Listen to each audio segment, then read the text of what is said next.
You're listening to the Deadly Uncle Podcast, a safe space for deadly uncle conversations. All right, next up we have Chief Cadmus Delorme. Yeah, Chief Cadmus is all the way from Cowessess First Nation, and both Curt and myself have familial ties to Cowessess First Nation, so it's our pleasure to have him today.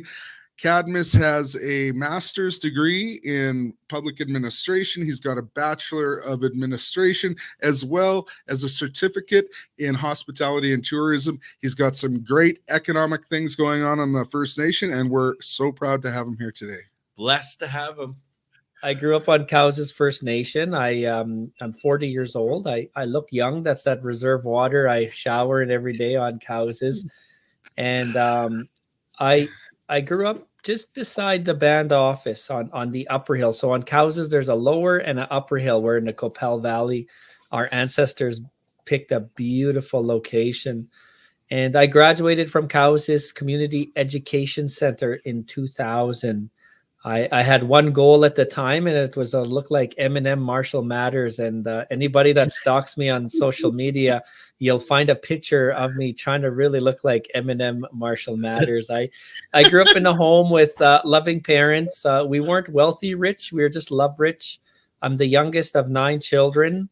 I'm the only child from my mom and dad. So at my house growing up, the joke was, honey, your kid and my kid are beating up our kid. And then I was our kid. So I had a very diverse, loving family. Today I'm talking to you from the house I grew up in. My wife and I raise our kids now, where my mom and dad raised me. So it's really nice to share a little bit of my past. Isn't that amazing? You know, I just found out this year, I went and did a documentary on my reserve, George Gordon's First Nation, from my mom's side. And she was telling us that she was actually born right in my Cookum's house, right in the bathtub there. So really, really wild to know that the histories that, the history these homes have, today, on our reserves. 100%. So what are the things? Sorry. No, go for it. I was wondering, like, you grew up on reserve. What were some of the things you could do when you were younger that kept you, like, what kind of athletics were you involved in? What was the school like? We both grew up in the city, so we don't really know what it was like, growing up on the reserve. For sure. I lived in the city from the age of 19 to 33 when I was elected chief, and I moved back home. And I really see the how growing up on the reserve had its unique perspectives. You knew your neighbors very well, and your neighbors were a kilometer apart. Going to your neighbors wasn't just like walking down the street and going to a 7-Eleven for a Slurpee or something. No, you had to bike or walk, and it was quite the journey sometimes. But it was just like nothing. It was just like, I'm going to go see Emery down the road. And, it sounds like down the road, but it's like 2 kilometers away. And so you really appreciated your bike and or your walk. And your visits were longer because you had to walk or drive all the way home after you were done. It really takes a community to raise a child. You knew everybody. You knew where everybody lived. If I remember running out of gas in my second vehicle. I was 16 years old, and we were going to the gas station, and I was like, I'll go check on Dennis.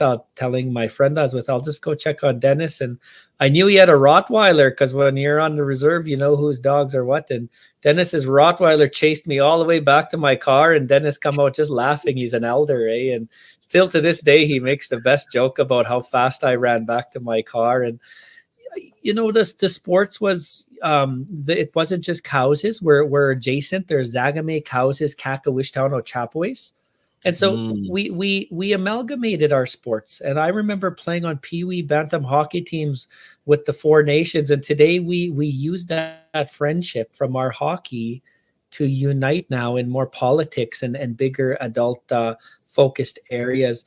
And then lastly, the local towns, you know, it was very Indian versus towns. Like, I'm not going to shy away from that. Like, it was, but it wasn't always bad things. Like, I mean, like when we would go, we'd always play soccer. Of course, you didn't have to pick teams because you were either on the Indian team or the white team. And so, you know, we would play our sports like that.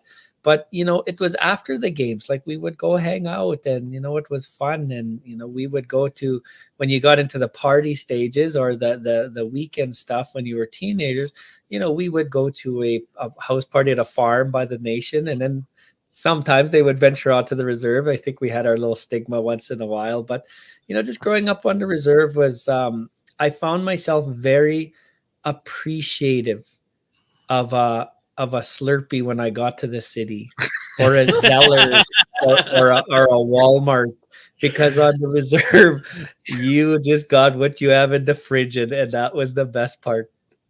Yeah, no. I can imagine that. So what is there much for ceremonies and for tradition on Cowessess? Were you involved? Is your family involved in any of that? And what's your experience with tradition? You know, when it comes to ceremonies, we first got to understand what we inherited. You know, our ancestors, you know, foundational was prayer. Prayer was everything to our ancestors. You know, because of colonization, it is kind of a hit and miss today. And some have some bad experiences. Some just don't know where to start. Some know it's in our history, but they don't know if it's them. You know, it's kind of political at times too, you know, if you really get into it a little bit.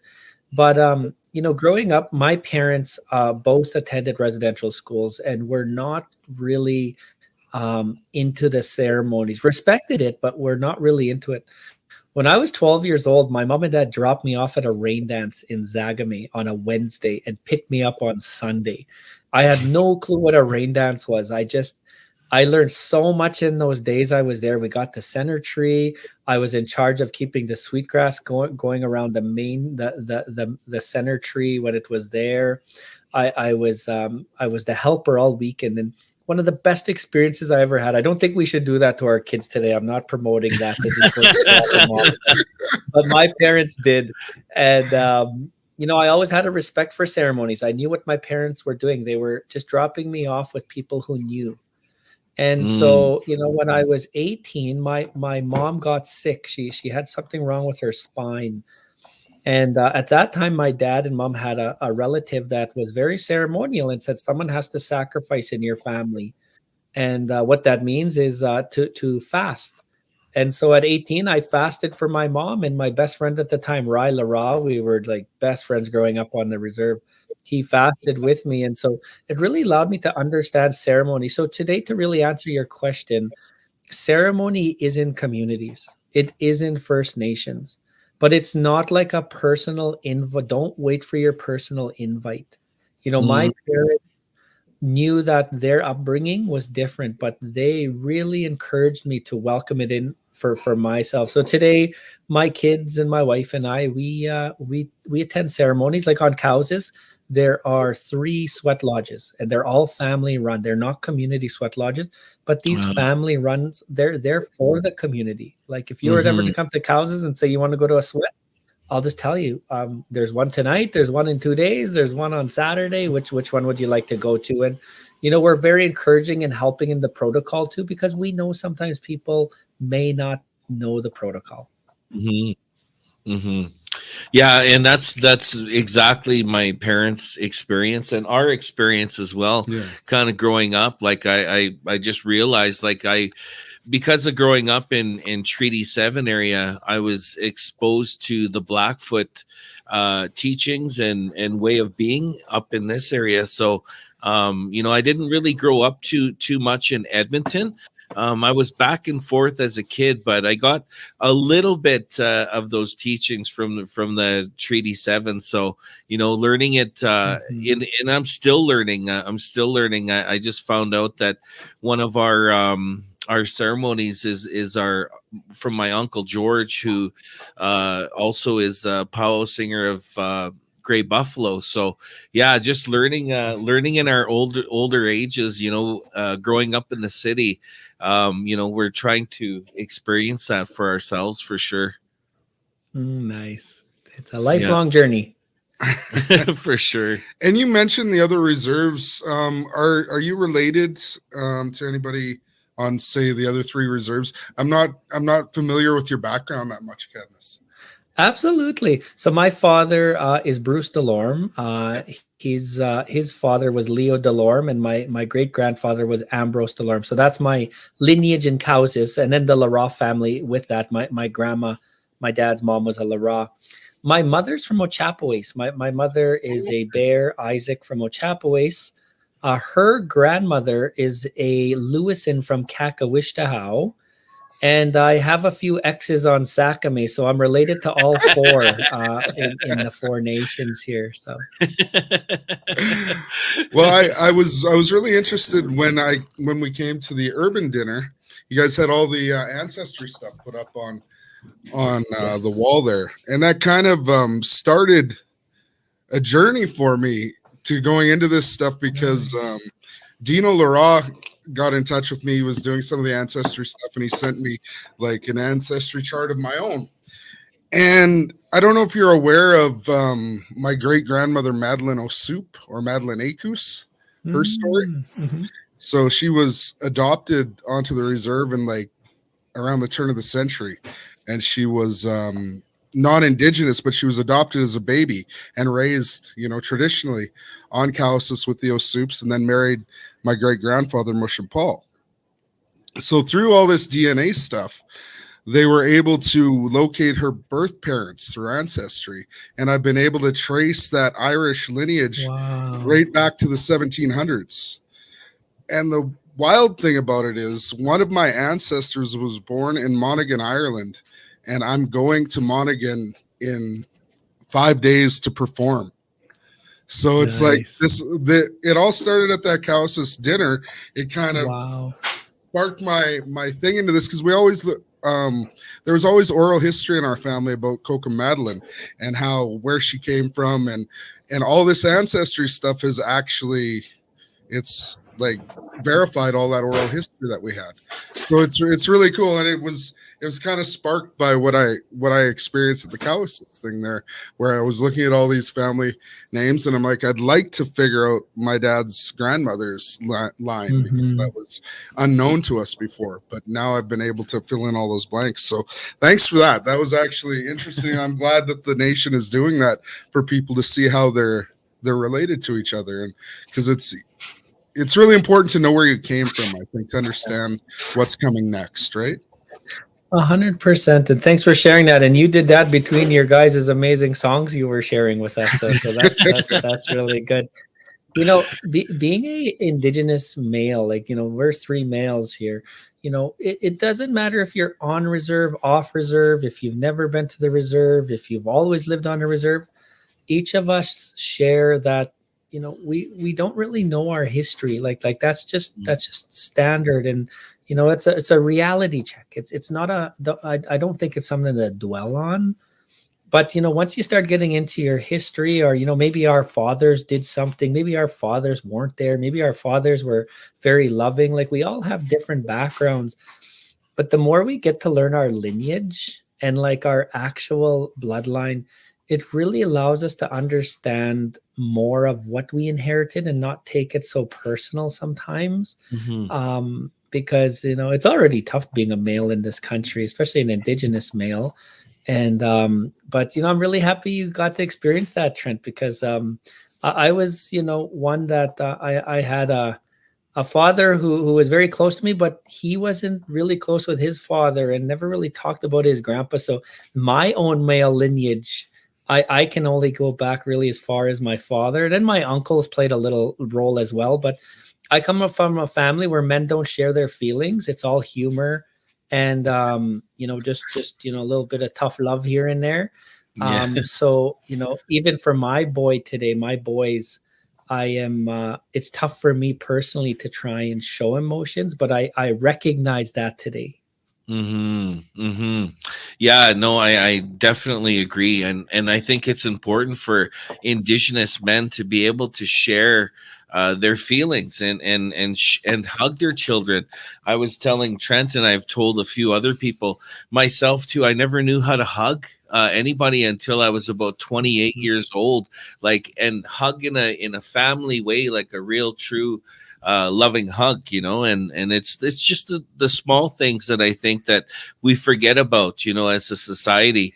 So I just wanted to ask you, how did you get into the position of being chief, and why is that important to you, and what's been the biggest change in your life since you've been in this leadership position? Mm-hmm. I grew up on Cowessess First Nation, and I grew up where my father was an elected official, not a chief, but an elected counselor. And when you didn't have the cell phones and you only had the landlines, I would hear my dad getting phone calls in the evenings and weekends. And, I would attend meetings with him. I was just a smaller guy. And, I used to sit there and watch, and I would, play my part. And I used to go visit with him at homes when he'd go around visiting at homes. And, so my dad taught me a lot about what, a counselor / potential chief would be. I got an undergrad degree in business administration from First Nations University of Canada. And then I went and got my master's in public policy, public administration from the Johnson-Shoyama School of Public Policy. And I knew I wanted to be a chief at that time. And somebody said, why don't you run for counselor first? And I was like, no, I feel like I'm a chief. I was like, the tone starts at the top. And, I ran and I got elected. I got elected in 2016 with a very high popular vote. I experienced a lot during that first term. And I re-ran for a second term. And I didn't get as much as the popular vote as the first term, because when you're a chief, you got to make decisions for the children and children yet unborn. And sometimes some people want you to make decisions for short-term benefit and not long-term gain.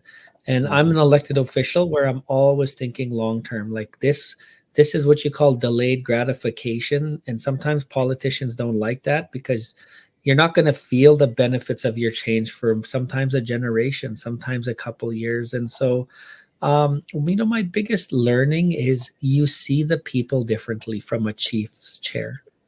Growing up, the families, the Agecoutays, the Laras, the Desjardins, the Redwoods, the Tanners, the Sparviers. And, I grew up here. I grew up with the kids my age. I know them from school.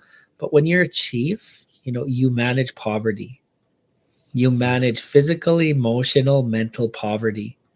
And, you have a budget, and it's not, money doesn't grow on trees. Like, you got to always make some tough decisions, because when you manage poverty, that means you kind of don't have resources. You work with a council. They're the decision makers. I'm not the decision maker as a chief. People think that, you're the president. You're the man. You get to make the decisions. No, you have to convince 8 councillors to vote in favor constantly. And it's a good democratic system. And so and then lastly, you become numb to the poverty after a while. Like, as a chief, you attend the funerals, the wakes. You get there when there's not so much good times going on. And it's just your duty. You're there to drive hope for your people. And I'm enjoying the journey. That's amazing.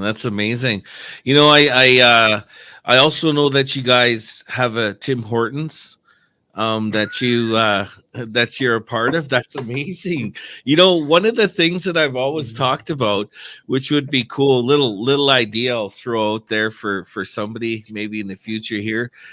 It would be really cool at a powwow. Those big buses that they have when they're working on Tim Hortons, and the bus parks there and people can come up and still do their drive-through. Wouldn't that be cool to have a bus like that drives to powwows and parks there, and it's like a real Tim Hortons thing? Just little.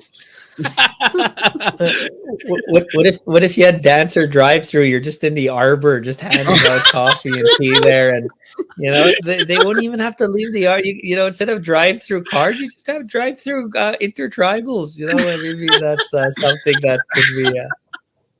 Everybody loves their Timmies. You know? Dancing for, and then you can have the real tiny tots. Espresso, you'll know when the fancy dancers come out. There'll be espresso being handed out. We'll change it to the Timbit dance. Yeah. That's awesome.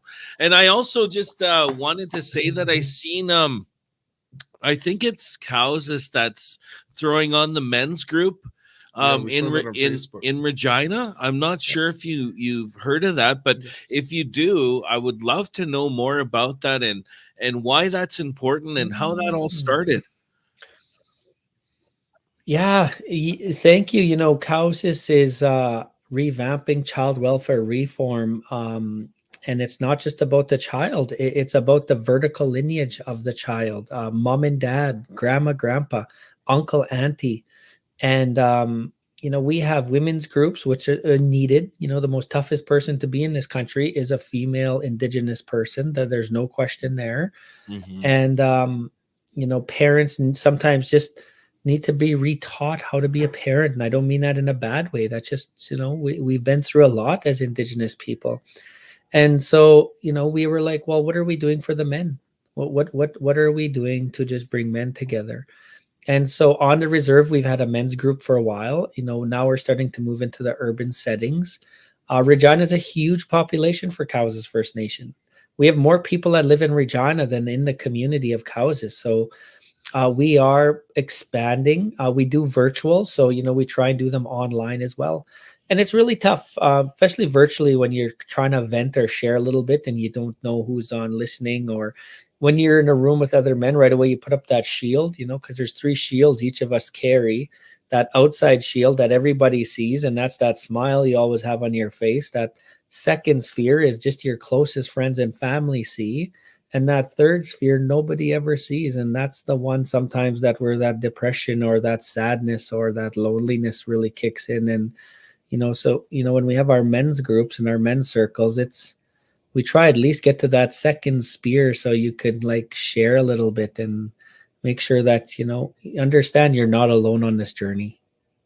That's amazing. And I totally agree with you. That's one of the hardest things that we were talking about is how do you get a bunch of men in the same room? To talk, you know, that was one of the difficult things. And we thought, you know what, let's start a podcast and let's shine the light on Indigenous men. Let's have people that can, you know, tune in through video, through audio, have it all open for people to, you know, be a part of, because you're right. There has been a lack of programming for Indigenous men, and being a performing artist and going to, you know, all these post-secondary graduations where I'm invited to perform. I've seen what it is, you know, with Indigenous women. You know, there'll be 45 of them, you know, graduating with post-secondary compared to about 15, 20 men. So there is a huge landslide in that. And so I think it's important for us as Indigenous men to create those spaces for each other, you know, and shine the light on each other, because there's a lot of amazing Indigenous. We have 20 men that are on this first season that are just doing amazing things, and they're not all famous. They don't all have big, huge positions either. Some of them are just regular, you know, youth workers or good dads, those type of things. So it's just, it's shining the light on those people. And then also, you know, the programs that we see that are happening, we want to be able to, you know, share that with the communities. And that's why we're doing this podcast. So yeah, it's just amazing to hear, you know, your journey as well. You were go ahead. Sorry. Well, I was just going to say there's a lot of deadly uncles out there. Hey. Oh, there is. Like, we've met a few of them. I was just going to talk a little bit about, you were talking about revamping the child welfare system for Cowessess. Like, Cowessess has the largest population in Treaty 4. Am I correct?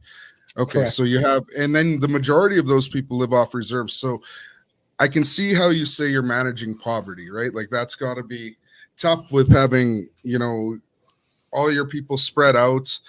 In the child welfare system, like you say, you're working with vertically with with families, is there any kind of programs where like we have like off reserve housing? I used to run a program here in Edmonton. Sorry, my brain is like rolling. I'm trying to get where I get to my question here. I worked for a program called Morning Fire Protector. So in Edmonton, what it was it was people experiencing homelessness. It was people and families that they all put in a building together, and they had workers there, like older auntie style workers that were there to work with the people and just help them with that transition. A lot of the people were people that came off reserve and that were struggling to get used to living in the city. Is that a program that Cowessess has or would like consider? Because that's what I think, like from my experience working frontline in the city with Indigenous people, that was a really successful program for people that were having that culture shock when they first moved to the city. And to have those cultural supports, auntie kind of grandmother supports there for those families was really an important thing for them to transition living into the cities. And I was just wondering if we had anything like that for Cowessess. Good question. First off, the population. Cowessess is the biggest population in Treaty 4, and Gordon's is actually right behind us. We're 4,320 people from Cowessess, and people ask why we're so big, and I always say it's because we're sexy and we know it. That's why we're such a big First Nation. but to your very important question, Trent, about supporting the family. I'm going to get a little technical here in child welfare reform just for a little bit. So there's two approaches to child welfare. There's prevention and there's protection. Protection is where the parents and the child need direct intervention, like actual, I hate to say the word, but we all know it is called apprehension and stuff like that. We try resist that at all costs. And for the best interest of the child, sometimes that has to happen. But prevention means many things. It's how do you gain the family to have parity with everybody else in that city or that community? Like, how do you make sure everybody's similar outcomes? And so we are starting more locally.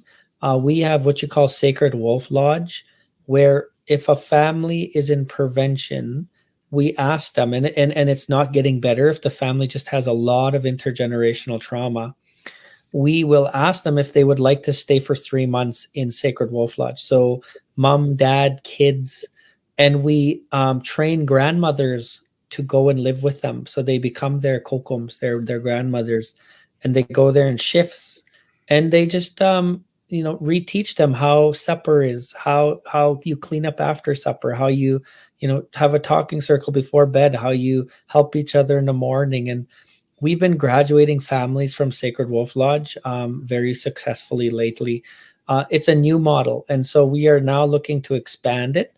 But to just throw it out there, it's tough to do it in cities, especially farther away from Cowessess, because a lot of our ideas and thoughts start at home and then branch out from there. If you have ideas or suggestions, if your nation is doing child welfare reform, today it's called Bill C-92, but it's really, you just get to assert your own jurisdiction, as we always should have had. This is where those ideas need to come in. Like, we need to make sure this is happening in as much places as possible. The challenge is the money may be there, but it's the resources to get it action oriented and real is going to be the challenge. Yeah, no, that's the ideas are always there, I guess, but creating a staff, a building, making that whole thing is definitely a challenge within itself. And it kind of brings me to my next question. People are starting to talk about, having a place in every major city for Indigenous people to have wakes, to have ceremonies, to be able to pray almost like a church or like a mosque that other non-Indigenous people have to pray, and having these spaces inside of our city for people that may have passed away.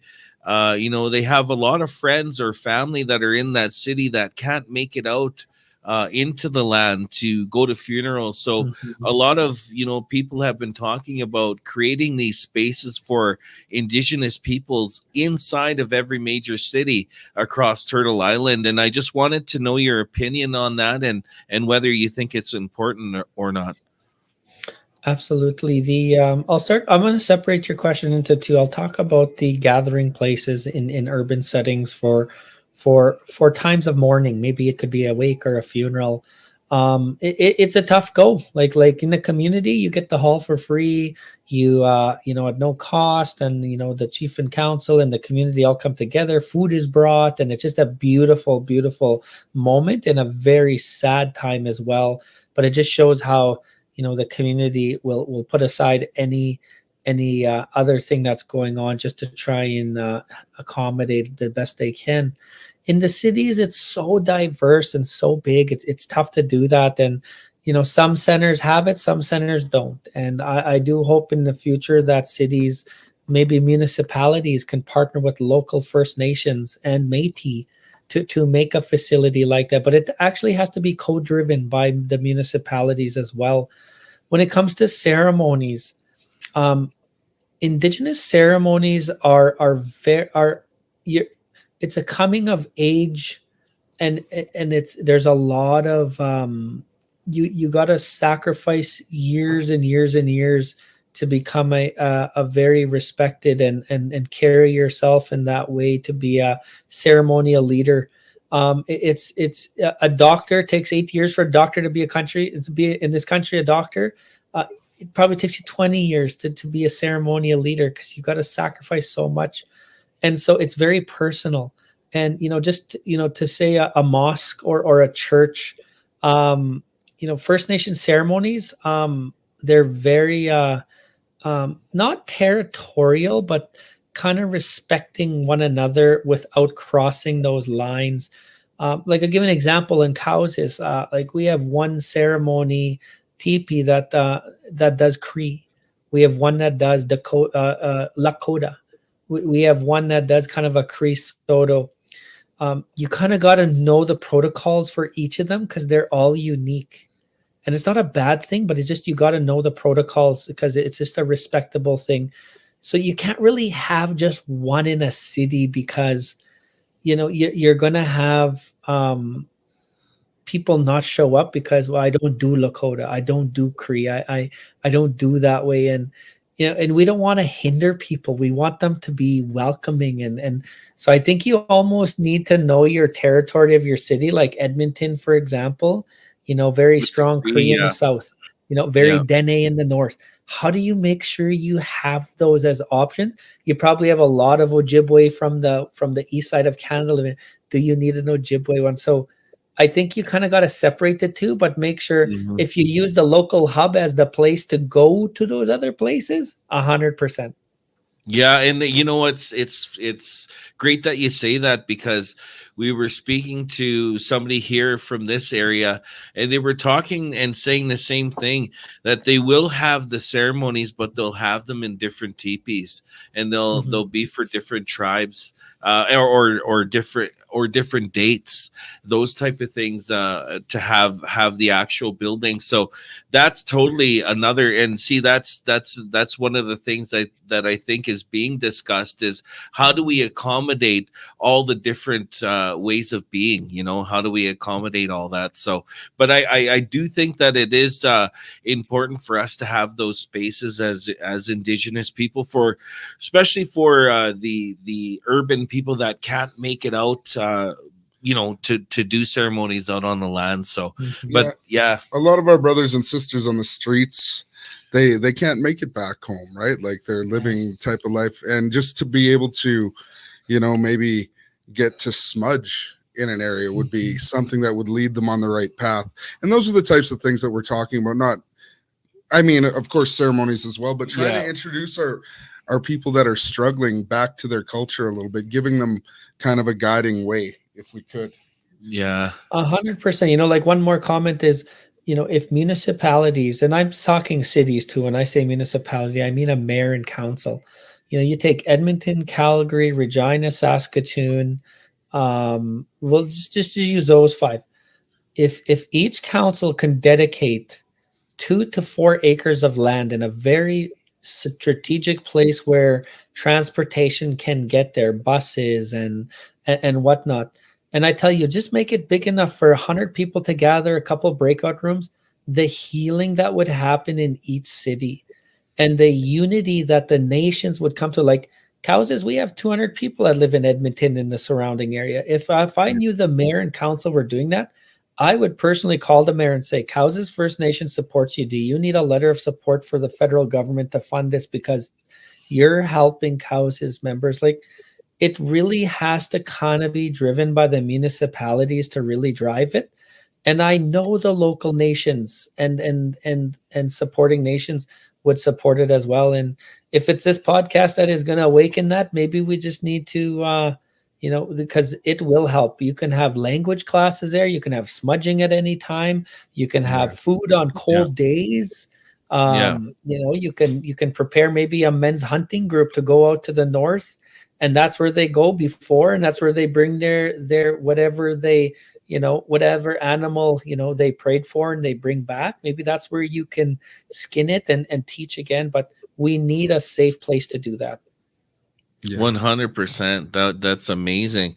And it's the ideas will just be sparked, as it goes through, and it's just I think it's been a long time coming, and as we say, we're creating these conversations to hopefully start ideas. And even with the men, we have a men's group here that's thrown on by Ben Taro that we had no idea about.